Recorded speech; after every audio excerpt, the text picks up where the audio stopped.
Shri MD Kelawat जी और माता जी से अनुरोध है कि वे जल्दी से जल्दी आए और परिवार के सभी सदस्य जोड़े के साथ पंडाल में पहुंचे। सर्वप्रथम श्रीमद् भागवत जी की आरती प्रारंभ होगी। जितने भी बच्चे बैठे हैं वे शांति बनाए रखें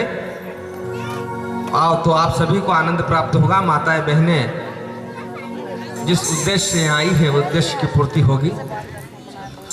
और पापा नहीं आए तो भैया भाभी आप आ जाएं। बजाओ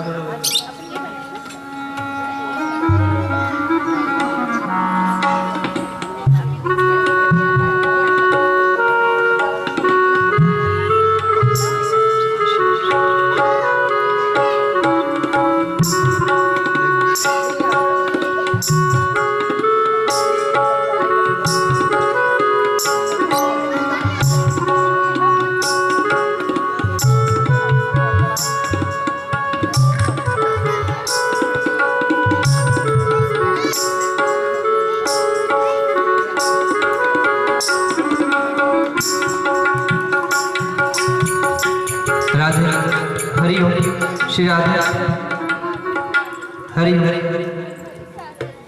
ये ठीक है, इधर का थोड़ा सा।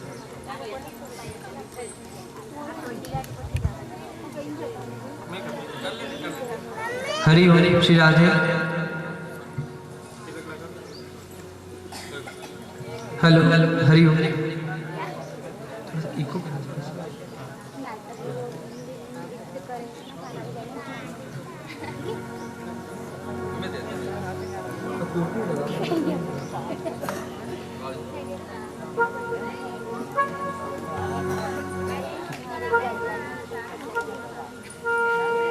सभी अपने स्थान का आरती करने खड़े हो जाएं।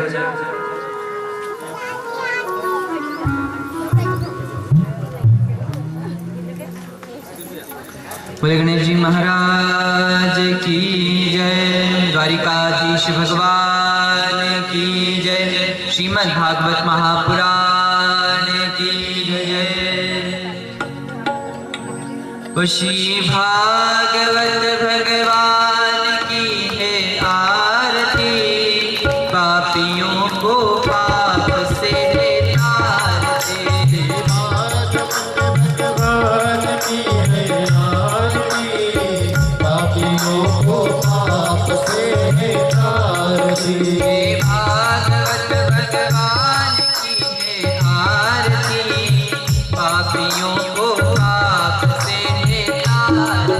श्री भागवत भगवान की है यह अमर ग्रंथ, यह मुक्ति पंथ, यह पंचम वेद निराला, नवजोत जगाने वाला।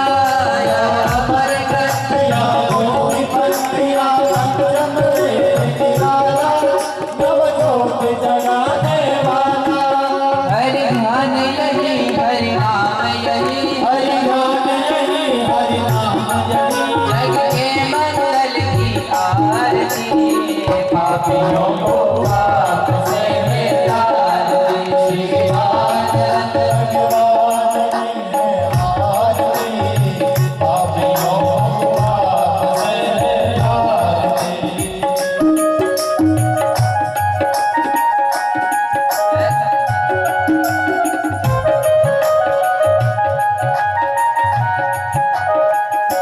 शांति गीत पावन पुनीत पापों को मिटाने वाला हरि हर्ष कराने वाला शांति गीत पावन पुनीत पापों को मिटाने वाला हरि दर्श कराने वाला यह सुख करनी यह दुख हरनी या सुख करनी या दुख हरनी श्री मधुसूदन जी की आरती पापियों को पाप से निकालती श्रीनाथ भगवान की है आरती पापियों को पाप से निकालती बिगड़ी को बनाने वाला श्री राम यही सीताराम यही श्री राम यही सीताराम यही घनश्याम यही प्रभु की महिमा की आरती पापियों को पाप से निकालती पापियों को पाप से निकालती पापियों को पाप से निकालती पापियों को पाप से बाल माला तुझे कराया नमः शिवाय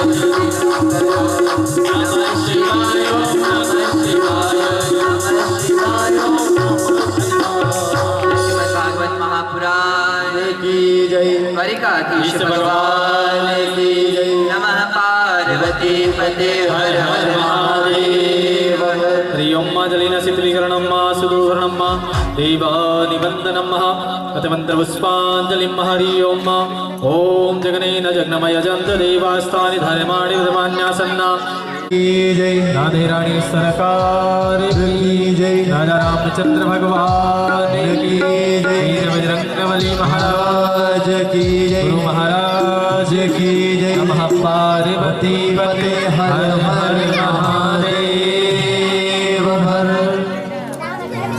हरि ओम हेलो हरि ओम प्रार्थना हरि ओम श्री राधे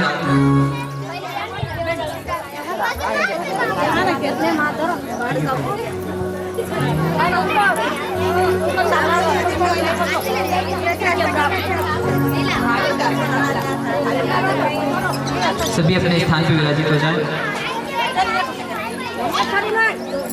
ओ मेरो राधा रमण गिरधारी गिरधारी श्याम बनवारी मेरो राधा रमण गिरधारी मेरो श्यामा सब मनवारी मेरो राधा रमण गिरधारी गिरधारी श्याम बनवारी ओ मेरो राधा रमण बनवारी गिरधारी श्याम बनवारी ओ गिरधारी श्याम बनवारी ओ गिरधारी श्याम बनवारी ओ गिरधारी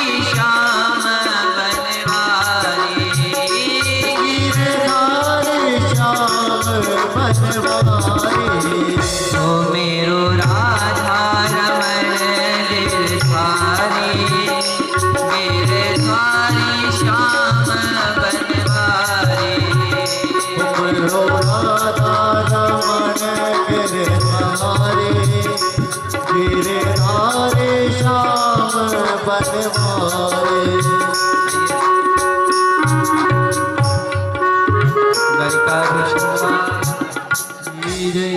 हमारे बीच गंगापुर सिटी से परम पूज्य आदरणीय भाई श्री नरेंद्र शर्मा जी पधारे हैं। आपका बहुत बहुत स्वागत है, अभिनंदन। वंदे बोधमया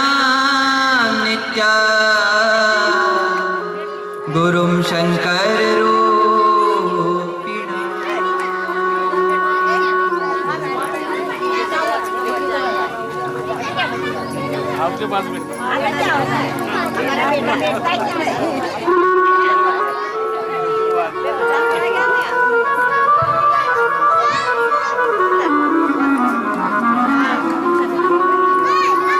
गुरुमूर्ति मुख चंद्रमा सेवक नैन चकोर अष्ट पहर निरखत रहूं श्री गुरु चरणन की ओर। कृष्णाय वासुदेवाय हरे परमात्मने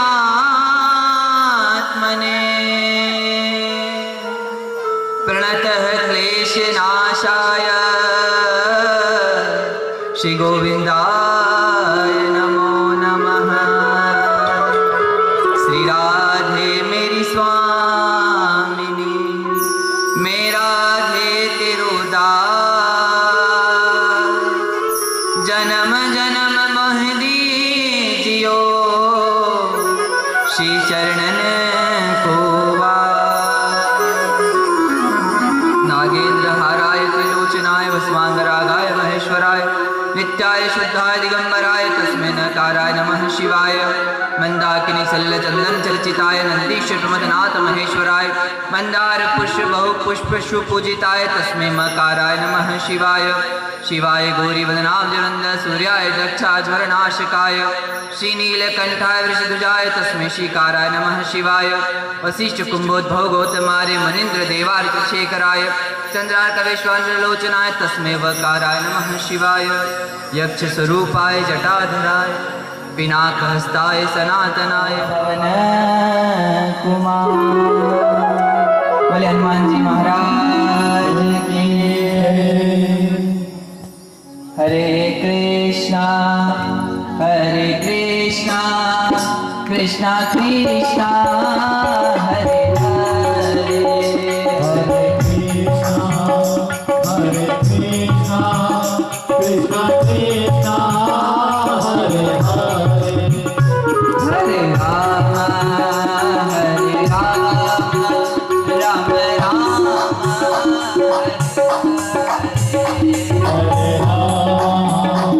हरे हरे राम राम राम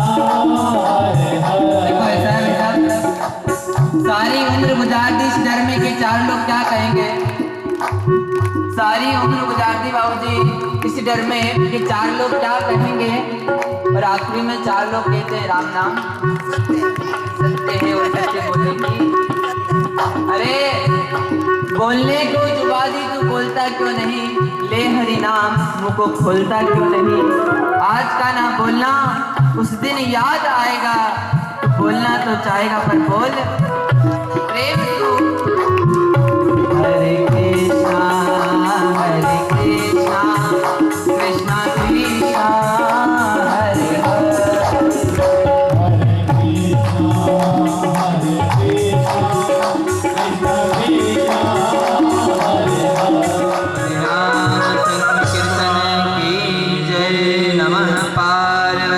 हरे हर हर महादेव हर। आइए आज द्वितीय दिवस की कथा में प्रवेश करने से पहले सर्वप्रथम इस भागवत पुराण के प्रधान देवता भगवान श्री राधा कृष्ण के चरणों में प्रणाम। परम पूज्य परम आराध्य श्री हनुमान जी महाराज के चरणों में प्रणाम करूं और हनुमान जी महाराज से विनती करूं, हे हनुमान जी महाराज आएं और अपने आसन पर विराजिए। परम पूज्य परम आराध्य श्री सुखदेव मुनि और श्री वेदव्यास जी महाराज के चरणों में प्रणाम करूं।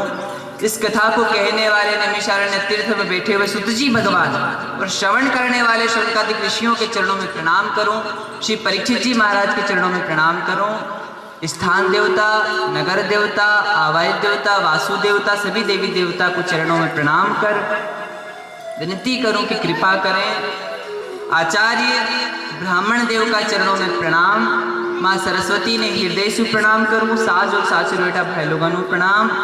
और आप सभी हरिभक्त आदरणीय यजमान श्री केलावत परिवार एवं आप समस्त भक्तगण आपके हृदय में विराजमान ठाकुर जी को प्रणाम और आप सबको जय श्री कृष्णा, राधे राधे। आज कथा द्वितीय दिवस की आरंभ करें उससे पहले एक भाव है और ये भाव ये है कि कल कथा हमने कहाँ छोड़ी। है ना, मतलब पता तो होना चाहिए ना कहाँ से रुके थे तो कहाँ से शुरू होना है।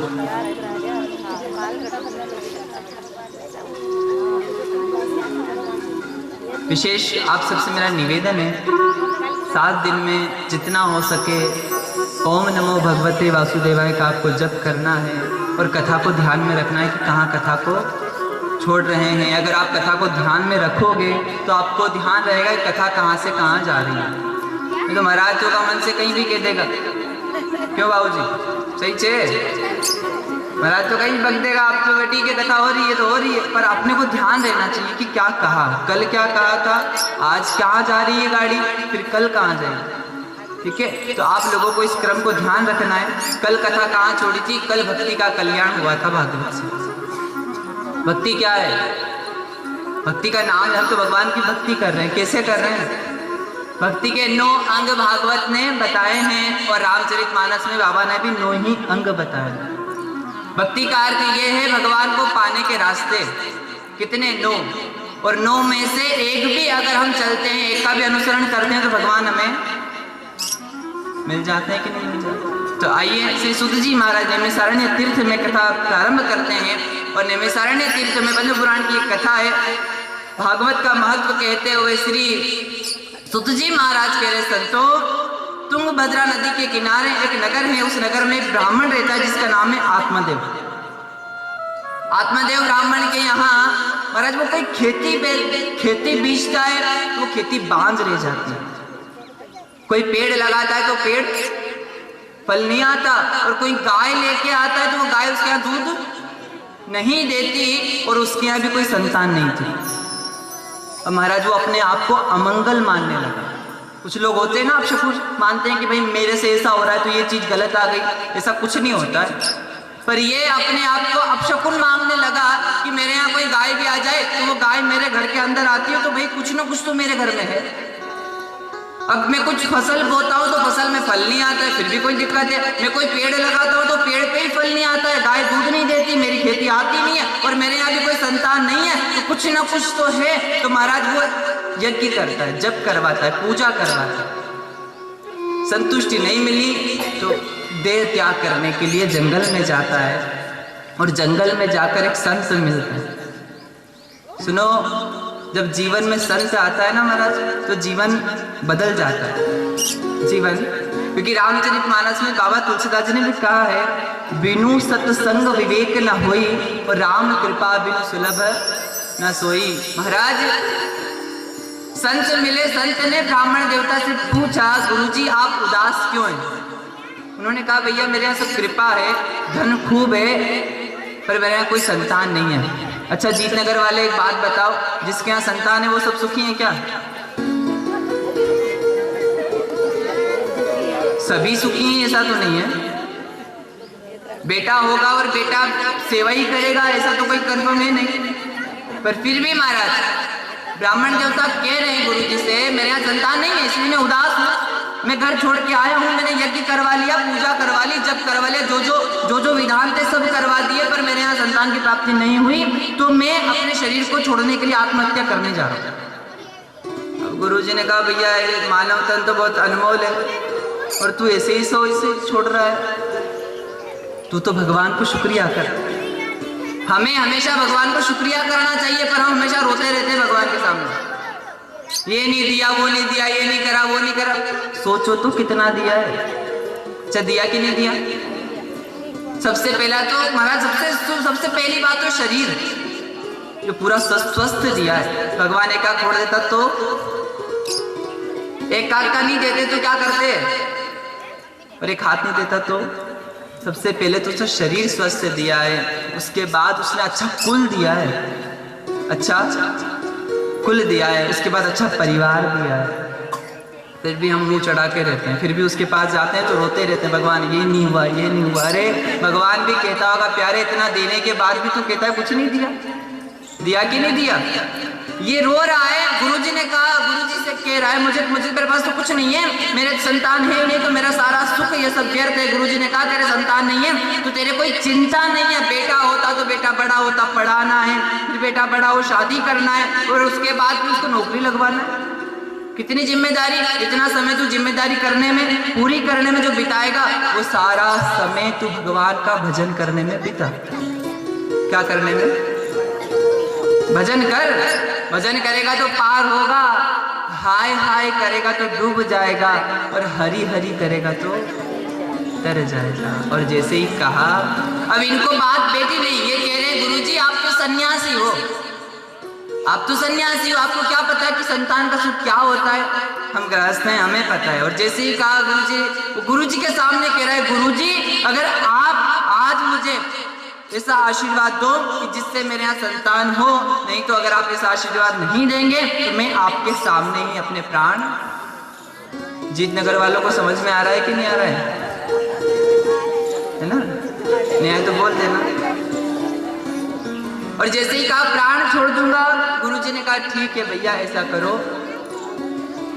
गुरुजी ने एक फल लिया और फल लेके गुरुजी उस ब्राह्मण के हाथ में देते हैं और कहते हैं, भागवत में सुखदेव जी महाराज, श्री सुत जी कह रहे हैं, तस्याग्रहं समालोक्यं फलमेकं सदत्तवान्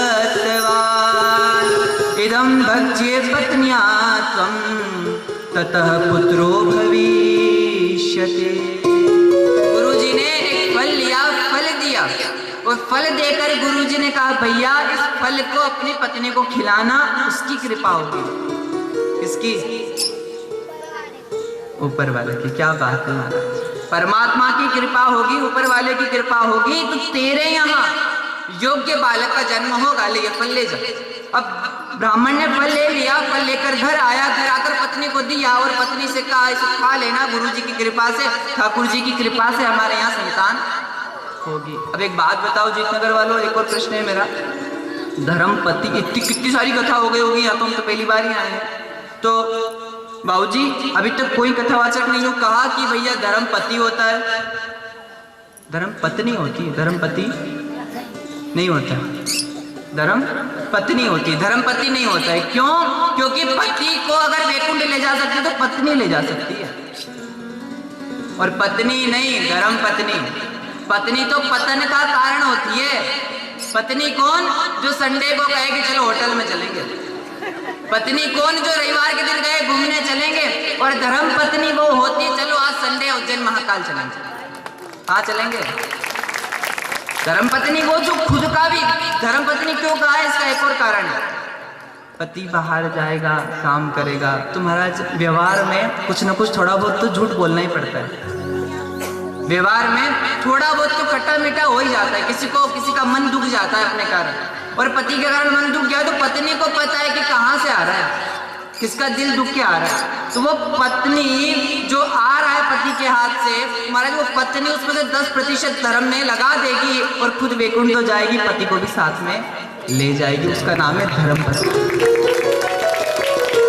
और महाराज घर को स्वर्ग बनाना भी घर की लक्ष्मी के हाथ में होता है, और उसको नरक बनाना भी किनके हाथ में? अब ये जो आत्मदेव ब्राह्मण है ना, इसकी पत्नी है, इसका नाम है धुंधली। क्या नाम है? और जैसा नाम वैसा ही काम। अब धुंधली को फल ले जाकर आत्मदेव ब्राह्मण ने दिया और कहा देवी से खा लेना, गुरुजी की कृपा, ठाकुर जी की कृपा से हमारे यहाँ बालक है। अब ये क्या सोचती है फल को लेके, अरे फल खाऊंगी और फल खाऊंगी, जो फल तो महाराज ने दियो, साधु ने दियो, बहुत लगा के दियो, कहीं पर तो फल खा लेने में गेली हो गई तो कथा में कोई प्रसाद ले जाए और कुछ के दो तो कुछ तो विश्वास से खा लेते हैं। कुछ लोगों के मन में क्या पता क्या क्या चलता है। महाराज जी प्रसाद जब दिया तो प्रसाद पे शंका की, और ये क्या कह रही, अगर मैं फल खा ली और मैं गेली हो गई तो तिजोरी में हमारा धन रखी को कहीं होएगा, हमारी ननन खा जाएगा। ये लिखा है भागवत में। दूसरा बोले प्रसव पीड़ा में अगर मैं मर गई तो बालक हुआ, बच्चे हुए, उनकी सेवा कौन करेगा? और जब ऐसा सब भाव आया तो उसने वो फल नहीं खाया, और महाराज संत का प्रसाद उसने ठुकरा दिया।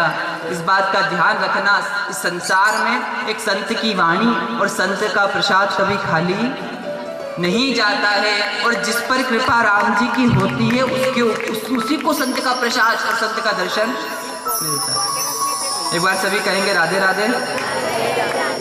एक कमाल की कथा है, बड़ी सुंदर। संत श्री माधवदास जी महाराज,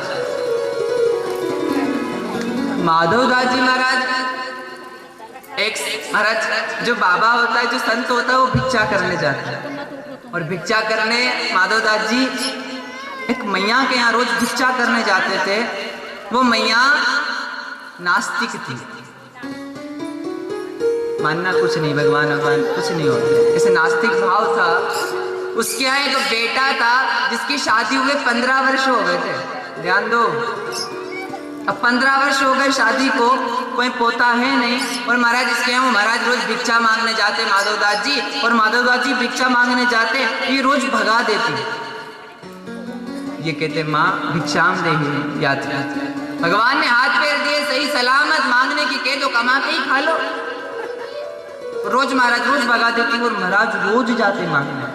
किसी सेठ ने कहा गुरुजी उस मैया के यहाँ क्यों जाते हो, जब वो आपका अनादर करती है तो आपको इतना सुनाती तो आपको बुरा नहीं लगता। और जैसे ही कहा तो महाराज ने कहा अगर बुरा लगता तो महाराज ही क्यों बनता है।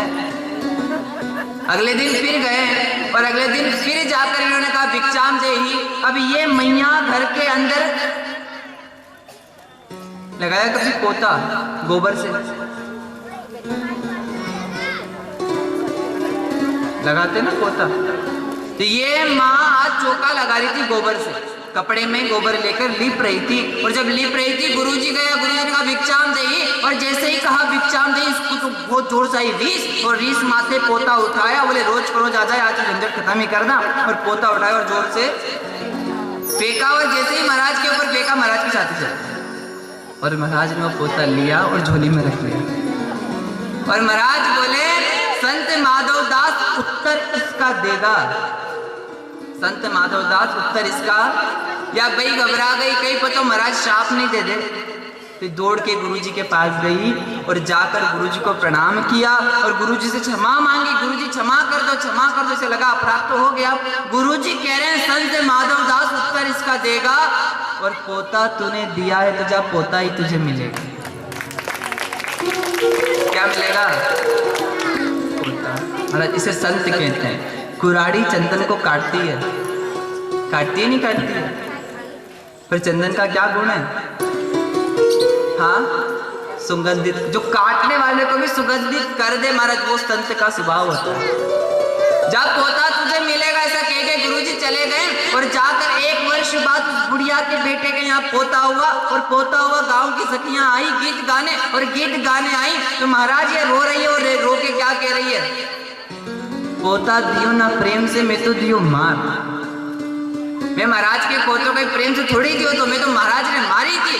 पोता दियो ना प्रेम से, मैं तो दियो मार, और ऐसे पुण्यन से सखी मेरे पोता खेलत द्वार। जो मैं ऐसे संत को ऐसा महाराज के मैं घर में बुलाती और प्रेम से बिठा के भोजन कराती, जो मैं ऐसे संत को देती प्रेम प्रसाद, तो घर में सुख उपजते जैसे ध्रुव और प्रहलाद।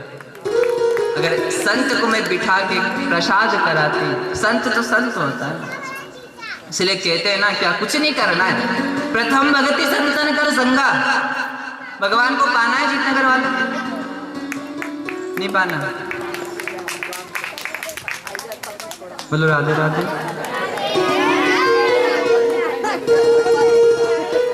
पहला रास्ता है भगवान को पाने का, पहला उपाय है संतों का संग करो। घर छोड़ दो, ताला लगा दो, और संतों के साथ नहीं, ऐसा नहीं है, पर संतों का अनुसरण करो। इसलिए हमारे मालवा में कहते हैं क्या? संतन के संग लाग रे तेरी अच्छी बनेगी, संतन के संग लाग रे तेरी अच्छी बनेगी।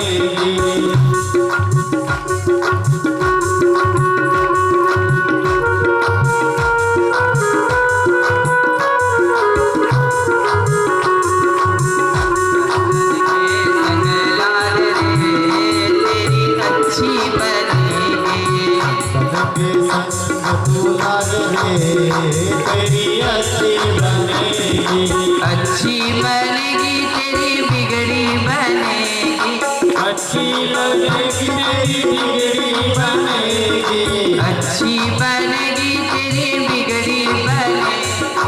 अच्छी बनेगी तेरी बिगड़ी बनेगी। खुल जाए तेरू भाग रे तेरी अच्छी बनेगी। खुल जाएगा तेरो भाग रे तेरी अच्छी बनेगी। बंधन के संग लाग रे तेरी अच्छी बनेगी।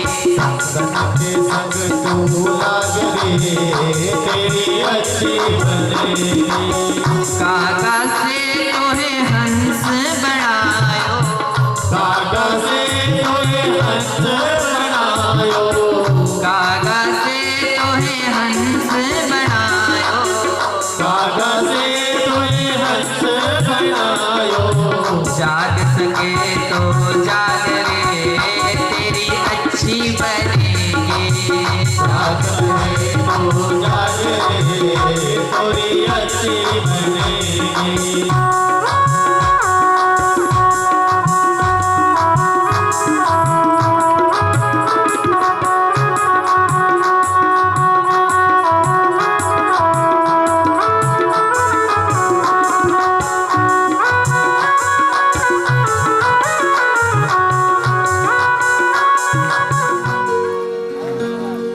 अब संत रोज पूछते फल खा लिया कितनी खा लिया।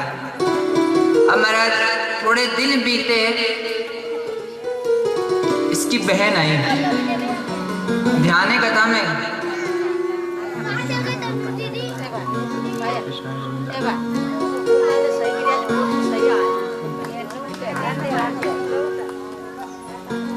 सभी कहेंगे राधे राधे। अब महाराज थोड़े दिन बाद समय बीता और इसकी बहन आई। सुनो, एक होता है अच्छा संग, एक होता है बुरा संग। हमारे हाथ में इतना है, क्या अच्छा संग मिलना हमारे हाथ में नहीं है।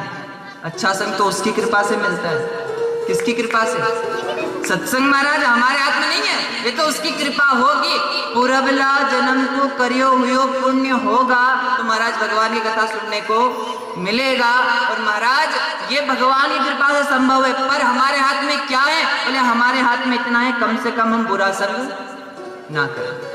अब इसकी बहन आई और बहन ने इसको देखा, ये चिंतित थी और चिंतित थी, मुंह उदास था। पूछा जीजी तू उदास क्यों है? सारी बात बता दी कि तेरे जीजा जी वन में गए थे, वहां से किसी गुरुजी ने फल दे दिया, फल मैं खाऊंगी, मेरे यहाँ संतान होगी, अगर मैं मर गई तो मुझे फल नहीं खाना। अब जैसे ही कहा फल नहीं खाना तो बहन ने क्या कहा, ऐसा कर मेरे यहाँ कुछ संवाद संतान होने वाली है तो मैं अपना बेटा तुझे दे दूंगी, तू मेरे पति को थोड़ा सा धन दे देना। क्या दे देना? थोड़ा धन दे देना, वो मान जाएंगे। और महाराज धुंधली की बहन ने जो कहा, धुंधली ने वैसा ही किया। बोले इस फल का क्या करूं? बोले इस फल को ले जाकर गाय को खिला दिया। और संत का प्रसाद कभी खाली नहीं जाता। दोनों के यहाँ संतान हुई, गाय को फल खिलाया था, गाय के यहाँ पुत्र प्रकट हुआ। और महाराज उस पुत्र के, उस बेटे के कान गाय की तरह थे तो उसका नाम रखा गया गोकर्ण। और जो धुंधली की बहन थी उसके भी बेटा हुआ, उसने अपना बेटा धुंधली को दिया और धुंधली को दिया। धुंधली ने पंडितों को, महाराज आत्मदेव ब्राह्मण ने पंडितों को, आचार्यों को बुलाया, ज्योतिषियों को बुलाया कि भैया इस नक्षत्र में मेरे बेटे का जन्म हुआ है, इसका नामकरण कीजिए। और जैसे ही कहा नामकरण कीजिए, पंडित लोग आए, पंडित नाम ढूंढने लगे। और जब पंडित नाम ढूंढने लगे तो धुंधली क्या कहती है? बोले महाराज कुण होए, महाराज छोरा को नाम रखने वाला है, मारो नाम तो धुंधली है, महाराज छोरा को नाम होगा धुंधकारी। क्या रखा? मेरा नाम धुंधली तो मेरे बेटे का नाम धुंधकारी। खुद ने ही नाम रख लिया। क्रिएत कालेन तो जातो तरुणो तनयाव हो, गोकर्णो पंडितो ज्ञानी धुंधकारी महाखल। समय बीता, जो कर्म किया है उसका फल निश्चित तौर पे मिलना है। अच्छा संग किया है तो अच्छा फल मिलेगा, बुरा संग किया है तो। क्रिएत कालेन तो जातो तरुणो तनयाव हो, थोड़ा समय बीता और दोनों बेटे बड़े हुए। और अच्छे संग का फल गोकर्ण ज्ञानी हुआ और बुरे संग का फल हुआ धुंधकारी जो बड़ा पापी हुआ। बोलो राधे राधे। और महाराज जैसे ही दोनों बड़े हुए, ये इतना दुष्ट हुआ, अपने पिता की रखी हुई संपत्ति व्यर्थ में नष्ट करने लगा। श्री आत्मदेव ने गोकर्ण से कहा, तू इतना सज्जन है, विद्वान है, तो अपने भाई को नहीं समझाता? गोकर्ण जी ने कहा, पिताजी असारः खलु संसारो दुख रूपी विमोहकः सुता कस्य धनम कस्य स्नेहवान जौलते निशम। कौन किसका बेटा और कौन किसका घर और कौन किसका धन, अगर एक धन है संसार में और वो परम धन है भगवान का नाम। और पिताजी कहाँ बेटे के चक्कर में रो रहे हो, जाओ भगवान का भजन करो, भगवान का भजन करोगे तो बेटा पार होगा। अब जब जैसे ही श्री गोकर्ण जी महाराज ने आत्मदेव को उपदेश दिया, आत्मदेव जी चले गए। यहाँ गोकर्ण ने देखा कि मेरा भाई दुष्ट है और दुष्ट का संग क्षण भर का भी बुरा होता है, दुष्टों का संग क्षण भर का भी। तो उन्होंने अपने भाई का साथ छोड़ दिया, तीर्थ में चले गए। अब इस धुंधली ने जो बुरा कर्म किया था उसका फल अब मिल रहा है। ये धुंधकारी अपनी माँ धुंधली को पीटता है और कहता है, माँ तेरी तिजोरी में जो धन रखा है वो लाके दे। जो कर्म किया है ना साहब, उसका तो फल भोगना है। अब ये रोती है, रोकर चाबी दे देती है और ये सारा तिजोरी का धन ले जाकर जुए में हार जाता है। फिर घर आता है, फिर माँ को पीटता है और फिर कहता है तूने कहीं ना कहीं गाड़ के रखा है धन, वो लाके दे। और जैसे ही कहा महाराज ये रोने लगी और जैसे ही ये धुंधकारी घर छोड़ के गया, घर के आंगन में कुआं था और अब इसने जो कर्म किया था उस कर्म के अनुसार महाराज ये धुंधली उस कुएं में जाके गिर गई और कुएं में इसकी मृत्यु हो गई। अब कुछ समय बाद इस धुंधकारी ने देखा घर में कोई नहीं है, ना रोकने वाला ना टोकने वाला, तो ये अपने घर में दूसरी स्त्रियों को रखने लगा, 5-5 वेश्याओं को रखने लगा और दूसरी जगह से चोरी करके लाता और इनका भरण पोषण करने लगा। एक दिन राजा के यहाँ से चोरी करके लाया और राजा के यहाँ से चोरी करके लाया, सैनिक पीछे लगे, चोरी का सारा धन घर में ला के रखा। इन स्त्रियों ने देखा कि ये धन तो राजा का है, एक दिन ये पकड़ा जाएगा और हम भी, राजा इसे भी फांसी पे चढ़ाएगा और हमें भी चढ़ा देगा, ऐसा करो इसको मार देते हैं और सारा धन। इस 5 वेश्याओं ने उस धुंधकारी को उसी के घर में उसे फांसी पे चढ़ा दिया। अब महाराज छुट्टी ऐसे ही नहीं हो जाती है, प्राण शरीर से ऐसे ही नहीं निकल जाते हैं। जैसा कर्म किया है वैसी गति होती है। डॉक्टर साहब भले ही छुट्टी कर दे, पर भगवान की छुट्टी होगी तभी तो छुट्टी होगी। बोलो राधे राधे। ये तड़पने लगा पर मर नहीं रहा है और जब नहीं मर रहा है तो एक भाई गई और चूल्हे में से जलते हुए अंगारे भर के लेके आई और इसके मुंह में डाल दिए और जैसे ही डाले इसकी मृत्यु हुई। और इस अधम को, इस धुंधकारी को इसी के घर में गड्ढा खोद के गाड़ दिया। बोलो राधे राधे। अब महाराज गोकर्ण जी महाराज को पता लगा। आइए हमारे बीच पीतमपुर से आदरणीय भाई साहब श्री प्रशांत जी और भाभी जी आए हैं, आपका अभिनंदन। सभी कहेंगे राधे राधे। अब महाराज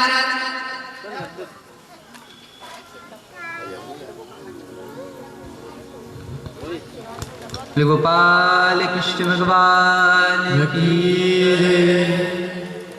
श्री गोकर्ण जी इसे गया जी लेके जाते हैं। हम जाते हैं ना गया जी। अच्छा एक बात बताओ, आप जीतनगर वालों में से कोई गया जी गया है? क्यों जाते हैं? पितरों को छोड़ने जाते हैं। क्यों? बोले गया जी गए तो गए। अब गोकर्ण जी को पता लगा भाई की मृत्यु हो गई तो इसको मैं गया जी छोड़ के आ जाऊं। गया जी छोड़ने गए और जब गया जी छोड़ने गए इन्होंने गया जी में पिंडदान कर दिया और गया जी में पिंडदान कर दिया। उसके बाद घर आए और घर आकर जैसे ही सोए वो इनका भाई वहां प्रेत बनकर इनको नजर आने लगा। सुन लेना, कल भी कहा था जो पानी में डूब के मरता है, जो नाग का डसा हुआ रहता है, जो अग्नि में जल के मरता है और जो स्त्रियों के हाथ से मरता है उसको मोक्ष नहीं होता। और एक दूसरा कारण है, ध्यान देना, एक दूसरा कारण ये है कि गया जी में जब पिंडदान करने जाते हैं तो गया जी में जिसका भी पिंडदान होता है वो मोक्ष को पा जाता है। पर ये क्यों नहीं, इसको मोक्ष की प्राप्ति क्यों नहीं हुई? इसका क्या कारण रहा? इसका एक कारण ये रहा, ये बेटा किसका था? किसका बेटा था? धुंधली की बहन का। धुंधली की बहन का। और गया जी में जब पंडित जी ने हाथ में जल दिया तो गोकर्ण जी से बोला तुम अपना नाम और गोत्र बोलो। क्या बोलो? और जिसका गोत्र बोला जाएगा वही तो पार होगा। और ये तो धुंधकारी तो बहन का बेटा था, और वहां गोकर्ण जी ने तो आत्मदेव जी की गोत्र बोली। और जब आत्मदेव जी की गोत्र बोली तो ये पार कैसे होगा? इसीलिए गया जी में धुंधकारी पार नहीं हुआ, प्रेत बन के नजर आने लगा। और जब प्रेत बन के नजर आने लगा, यही प्रश्न नारद जी ने ब्रह्मा जी से पूछा था कि जिसको सर्प डस लेता है, जो पानी में डूब के मर जाता है, जो आग में जल के मर जाता है, और जिसको स्त्रियां मार देती हैं, उसकी तो मुक्ति हो ही नहीं सकती, वो तो प्रेत हो तो ब्रह्म पिशाच बनता है। तो ये राजा परीक्षित जी को मोक्ष कैसे हो गया? कैसे मोक्ष हो गया हमें जानना है। जैसे ही कहा ब्रह्मा जी से, और ब्रह्मा जी से कहा तो ब्रह्मा जी ने कहा भैया वो कथा है भागवत कथा, सब वेदांत सारम हिम भागवत मिष्यते तद साम्रत तृप्तस्य नान्यत्र स्यादति क्वचितः। मुझे नारद जी ने पूछा भाई मुझे सुनना है। और जैसे ही ब्रह्मा जी से नारद जी ने कहा कि भैया मुझे सुनना है, तो ब्रह्मा जी ने कहा भैया ऐसा करो, आप चले जाओ और भारत देश में चले जाओ। ध्यान दो जीतनगर वाले। और भारत देश में मध्य प्रदेश, और मध्य प्रदेश में इंदौर, और इंदौर में जीतनगर, और जीतनगर में केलावत परिवार वो कथा करा रहा है। वो कथा सुन लो, उस कथा से वो प्रेत मुक्त हो जाता है। जीतनगर वाले इस बात पर ध्यान देना, महाराज अपने सिर पे 5 लोगों का कर्जा होता है। कितने लोगों का? हम सोचते भाई हमने तो किसी से लिया ही नहीं, भले ही नहीं लिया फिर भी कर्जा है। सबसे पहला है पितरों का। क्यों? बोले जो गोत्र हम लगा रहे हैं ना वो किसकी है? किसकी है? हम साथ थोड़ी, पितरों की है। दूसरा जो घर मिला है, जो नाम मिला है, जो जाति मिली है, पितरों की। तो पहला दोष होता है पितृदोष। दूसरा दोष होता है देवताओं का। हमें समय समय पे देवताओं की पूजा करते रहना चाहिए, और समय समय पे पूजा करते रहेंगे तो उस ऋण से हम मुक्त रहेंगे। देवताओं का कर्ज कैसे हो गया? देवताओं से मिले ही नहीं आज तक, तो जिससे मिले ही नहीं उसका कर्ज कैसे हो जाएगा? बोले भैया ये सूर्य का प्रकाश हमें मिल रहा है, ये जल मिल रहा है, ये हवा मिल रही है, ऋणी है कि नहीं है? राधे राधे। द्वारिकाधीश भगवान की जय। और तीसरा है प्रकृति। महाराज जो हम रेगुलर यूज करते हैं ना, लकड़ियाँ, हमारे द्वारा जो पेड़ कट जाते हैं, हम नहीं काटते पर हमें आवश्यकता है तभी तो कट रहा है। तो प्रकृति का दोष भी होता है। तुम्हारा समय समय पर पौधारोपण भी कर दिया करो। और चौथा दोष है संतों का। चौथा ऋणी किसके? हम संतों के। चौथा ऋण संत का। क्यों? क्योंकि ये भागवत कथा महाराज ना हमने लिखी है ना वो तो संत दे गए ना, पार होने की नाव तो संत दे गए महाराज। बस हम सुन रहे हैं, हम पढ़ रहे हैं, और सुन पढ़ के हम पार हो रहे हैं। महाराज हमारे सिर पे कर्जा है कि नहीं है? और पांचवा है हमारे गुरु का। अगर गुरु मुखी हुए हैं, गुरु से नाम लिया है, और नाम लेने के बाद भी अगर हम कोई पाप करते हैं, गलती करते हैं, या महाराज गलत शब्द उस मुख से बोलते हैं, तो उसका पाप आधा गुरु को भी लगता है। लगता है कि नहीं लगता है? आया समझ में? तो ब्रह्मा जी ने नारद जी से कहा जाओ जीतनगर में हो रही कथा, और नारद जी आ गए। अब बताओ नारद जी आ गए तो वो नींद आती है कथा सुनने। एक तो अब नींद आती तो दिख जाती है, किसी को नींद आती है, नींद आ रही है, सो रहा है। अब दूसरा हनुमान जी आते, लिए हनुमान जी का आसन लगा दिया, हनुमान जी आसन में बैठ गए। अब नारद जी आते तो नारद जी दिखते हैं, नारद जी भी दिखते हैं साहब। देखा कभी? आप देखना जो एक आसन पे बैठ के थोड़ी देर बैठेगा फिर उठ जाएगा, फिर दूसरे आसन पे बैठ जाएगा, फिर वहां से जाएगा तो वहां उस कोने में बैठ जाएगा। समझ लो इसको नारद जी लगेगा। राधे राधे। सुमिरन क्यों नी करे, क्यों रे नर सुमिरन क्यों नी करे, सुमिरन क्यों नी करे, क्यों रे नर सुमिरन क्यों नी करे। मेरा मेरा करके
सरोवर कभी नहीं आयो। आगे चादर दाग लगायो, आगे चादर दाग लगायो। संत सरोवर कभी नहीं आयो। संत सरोवर कभी नहीं आयो। कि तू वेद पढ़े क्यों रे नर सुमिरन क्यों नहीं करे। सुमिरन क्यों नहीं करे, क्यों रे मन सुमिरन क्यों नहीं करे।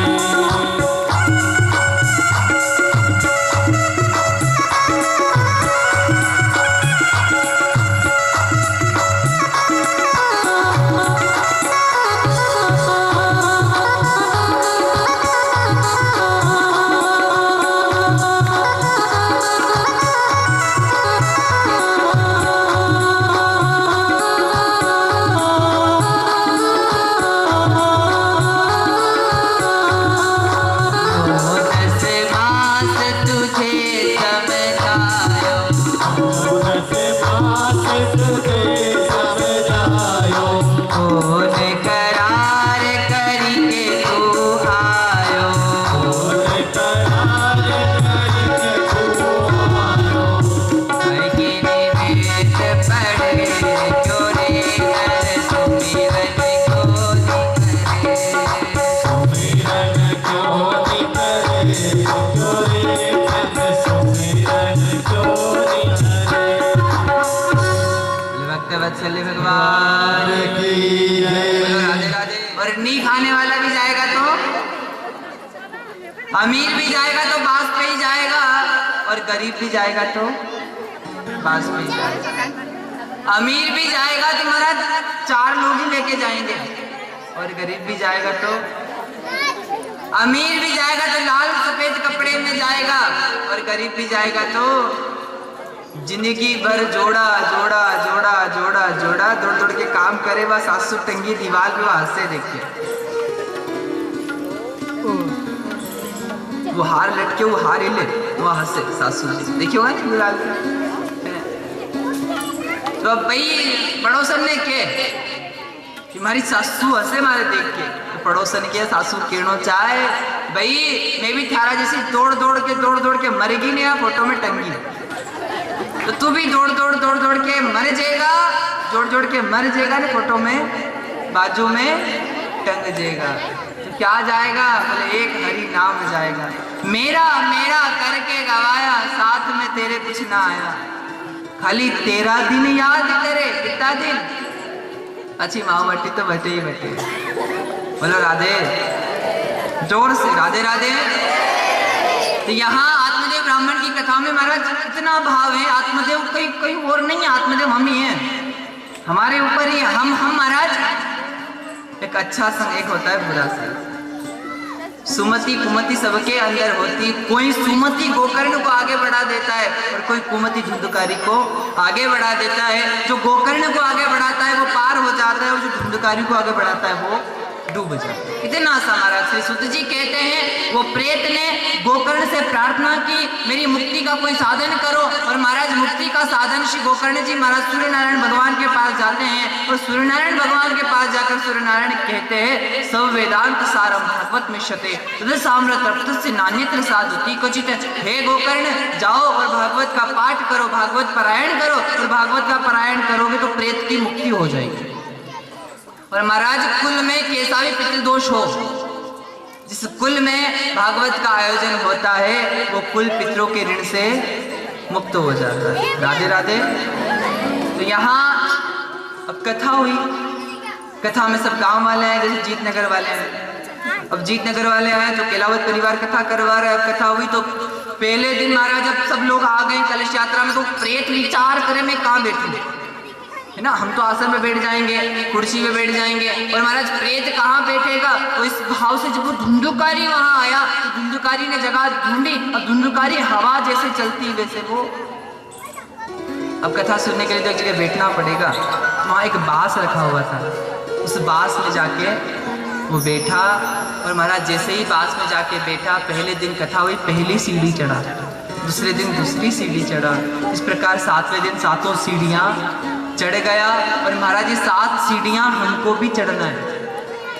कौन सी सीढ़ियाँ? अच्छा एक बात बताओ, वार कितने होते हैं? 7 ही होते हैं ना। और महाराज भगवान श्री कृष्ण ने गिरिराज पर्वत कितने दिन उठाया? फेरे कितने करवाते हैं पंडित हैं? संगीत में स्वर कितने हैं? गिरिराज जी की परिक्रमा कितने कोस की है? 7 कोस। और हमारा जीवन कितने दिन का है? 7 दिन का है। ये सत्य है।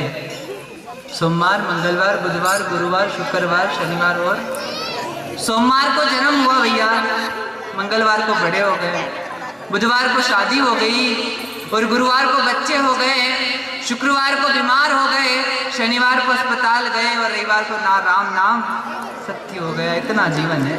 और इस जीवन में भजन भी करना है, इस जीवन में परिवार का पालन पोषण भी करना है, इस जीवन में रिश्तेदारों का भी ध्यान रखना है, इस जीवन में माता पिता की सेवा भी करना है और इस जीवन में अपना खुद का भी कल्याण। और इन सबको जो कर ले वो सफल होता है। परीक्षित जी ने सुखदेव जी से पूछा, गुरुजी सफल कौन? सक्सेसफुल किसे मानते हो आप लोग? जीतनगर वाले किसको सक्सेस मानते हैं? सक्सेस वो नहीं जिसकी गाड़ी हो, सक्सेस वो नहीं जिसके घर हो, सक्सेस वो नहीं जिसकी बातें हो, सक्सेस उसे भी मत मानो जिसकी कोई पद हो, या सक्सेस वो भी नहीं जो कोई राजा हो। सफल कौन? बोले सफल वो होता है जो यहाँ के सारे भोग भोगे, यहाँ के सारे भोग, गाड़ी भी हो, पद भी हो, घर भी हो, सारा सुख भोगे और ऐसा कोई जतन कर ले कि यहाँ सारा सुख भोगने के बाद सीधा वैकुंठ में चला जाए, वो सफल होता है। कौन होता है? तो सीधा जिसके लिए वैकुंठ का दरवाजा खुल जाए वो सफल। बाकी यहाँ सारा सुख भोगने के बाद अगला जन्म फिर कहीं ना कहीं 84 लाख में चला जाए तो फिर कई मतलब है साहब मनुष्य जीवन मिलने से। बोलो राधे राधे। तो ये कथा का महत्व कहा सुध जी महाराज ने। 7वें दिन प्रेत प्रकट हुआ, भगवान का पार्षद बन के भगवान के धाम को गया। अब वहाँ जो लोग बैठे थे वो लोग पूछने लगे श्री गोकर्ण जी महाराज से कि गोकर्ण जी कथा तो इस प्रेत ने भी सुनी, कथा हमने भी सुनी, ये प्रेत वैकुंठ चला गया और हम यहीं रह गए,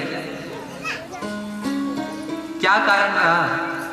और जब पूछा तो श्री गोकर्ण जी ने कहा इस प्रेत ने एक भाव से कि मैं कथा सुनूंगा तो मेरी मुक्ति हो जाएगी, उस भाव से कथा सुनी। और हमने आपने इस भाव से कथा सुनी कि मेरा ये काम हो जाएगा। जब कथा सुनना है इस भाव से कथा सुनो कि मुझे राम मिल जाएगा, और राम मिल जाएगा तो 7वें दिन राम मिल जाएगा। अगली बार फिर से भागवत कथा श्रावण मास में हुई और गोकर्ण जी महाराज जैसे राम जी सभी अयोध्या वासियों को लेकर वैकुंठ धाम गए थे, उसी प्रकार गोकर्ण जी महाराज सभी श्रोताओं को लेकर वैकुंठ को पधारे थे। बोले गोकर्ण जी महाराज की जय। बोलो राधे राधे। आगे कथा क्रम श्री सुध जी महाराज, श्री शोनकादि ऋषि कहते हैं परीक्षित जी को शाप कैसे लगा, परीक्षित जी गंगा के तट पर कैसे पहुंचे और कैसे सुखदेव जी और परीक्षित जी का मिलन हुआ और कैसे भागवत कथा हुई, ये विस्तार से कहिए। तो आइए सीधा महाभारत के प्रसंग में चलते हैं। और महाभारत में भगवान श्री कृष्ण दुर्योधन को समझाने गए। सुमति कुमति सबके उर रही नाथ पुराण निगम कई, जहाँ सुमति ता संपत्ति नाना, जहाँ कुमति ता विपत्ति, जहाँ सुमति है वहाँ सुख है और जहाँ कुमति है वहाँ दुख है। श्री भगवान कृष्ण दुर्योधन को जाकर कहते हैं दुर्योधन पांडव युद्ध नहीं चाहते हैं तो ऐसा कर 5 गांव दे दे, 5 गांव दे देगा, युद्ध टल जाएगा। और दुर्योधन कहता है सुई की नोक के बराबर भी जगह नहीं दूंगा। अच्छा एक बात बताओ, ये जो भारत है ना, नक्शा समझते हो भारत का? किस किसने देखा है? पढ़े लिखे हैं। ये नक्शा नहीं था भारत का, जहाँ तक धरती दिखाई देती है ना वहाँ तक भारत था।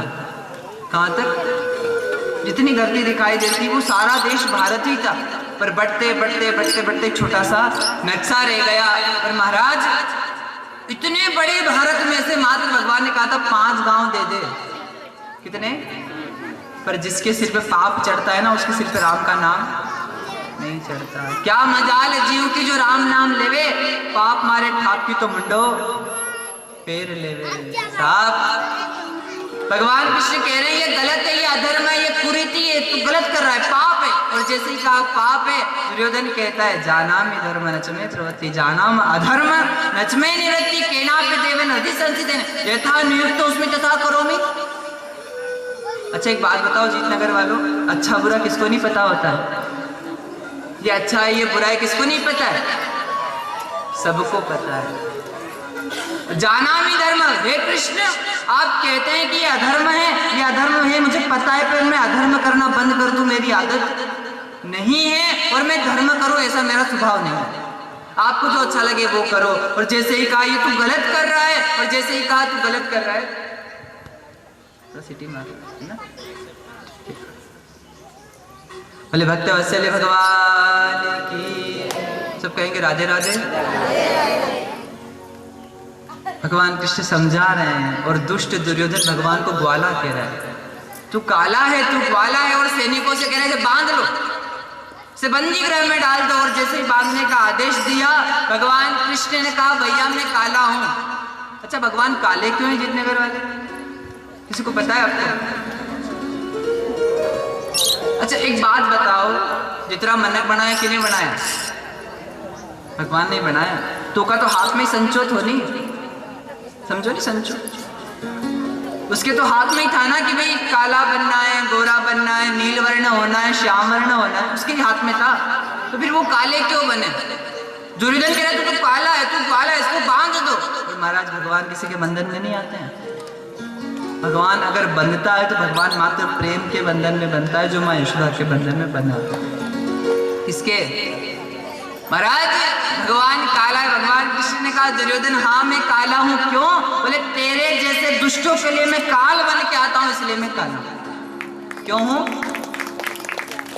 जो धर्म पे नहीं चलता उसका मैं काल बन के आता हूं, इसलिए काला हूं। और यही प्रश्न मधुवन में श्री राधा रानी ने भगवान कृष्ण से पूछा था, गोविंद आप ही के तो हाथ में था काला होना या गोरा होना, तो प्रभु आप काले बन के क्यों आए, श्याम वर्ण बन के क्यों आए?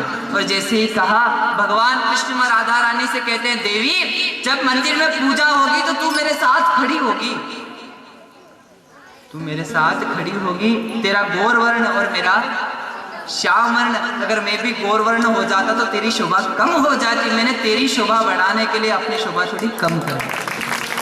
आया समझ में? भगवान भक्तों का मान बढ़ाने के लिए महाराज श्याम वर्ण है, और दुष्टों का संहार करने के लिए भगवान श्याम वर्ण है। राधे राधे।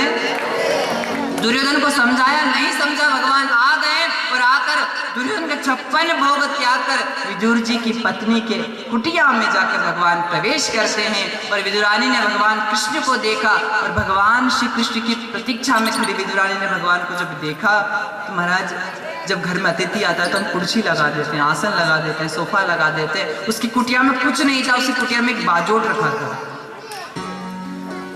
और उस बाजोट को ले जाकर उल्टा रखा। और जैसे ही बाजोट उल्टा रखा और भगवान से कह रही भगवान विराजिए। और महाराज अखिल ब्रह्मांड नायक भगवान द्वारिका स्वर्ण की द्वारिका का राजा, 56 करोड़ यादवों का सम्राट, 16,108 रानियों का पति, स्वयं अखिल ब्रह्मांड नायक परम योगेश्वर जगत गुरु भगवान कृष्ण उस उल्टी चाकी के ऊपर बैठ जाते हैं। माँ विदुरानी से कहते हैं चाची भूख लगी है, और वो देवी विदुरानी महाराज घर में जाकर केले लेके आती है, और वो भाव में कृष्ण को देखती है, और देखते देखते केला छिलती है, और महाराज केला फेंक देती है, और छिलका भगवान को अर्पण